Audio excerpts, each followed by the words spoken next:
كملي فصلت يا بنات، يلا نكمل الجزء التاني ده يعتبر اللي ما شافش طبعا الجزء اللي فات على طول هيكون نازل.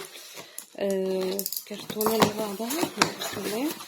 للي ما شافش احنا طبعا كل البيانات معانا تحت، كل اللينكات، ومتابعين الفيديو والعروض الفراوية. تكملة الفراوية كنت بكلمكم على زمون والبني وفراوية الجلامور. في طبعا ريبل مشهورة جدا جدا جدا، يمكن مشهورة اكتر من الفراوية العادية.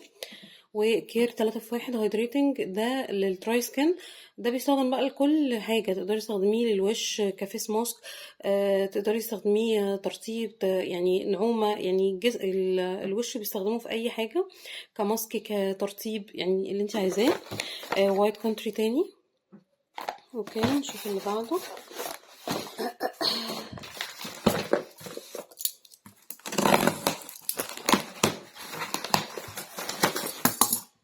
سوري الفاتورة برضو. اول حاجة رير بيرز من النوادر، والحمد لله بنوفرها دايما. وحبيبة الملايين رير جولد، الاتنين دول يعني من العشق الناس كتير قوي، رير بيرز ورير جولد. و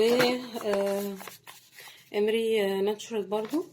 والمسكرة الخطيرة اللي انا معتمدة الفترة دي واندر كيرل، خطيرة فعلا، بتتني رموش حقيقي، بتطول رموش فعلا يعني. نجيب كرتونة كمان، يلا بينا. بسم الله. لاننا فتحنا الفيديو تاني بقى، انا كنت هقفل على 4 كراتين واللي جاي نشوف، بس يلا نصيب. نفتح الكرتونة فاتورتها اهو. اول حاجة ليتل بلاك دريس، تاني حاجة فراوي، و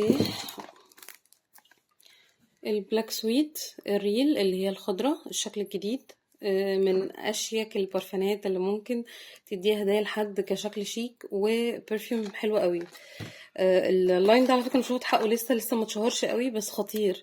فراوي جلامور الجديده بحبها قوي قوي قوي، اكيد ملاحظين يعني. هو واللوشن كل شويه اجيبهم وهتلاقوها في اوردرات كتير. برضو الكير 3 في 1 على فكره سعره حلو جدا جدا جدا، تقريبا 100 او حاجه. فالحقوه يعني هيطير.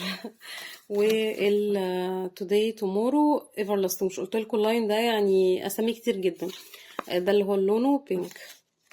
كده نكون خلصنا الفيديو النهارده، استنوا اللي بعده ويلا بينا بسرعه. باي باي.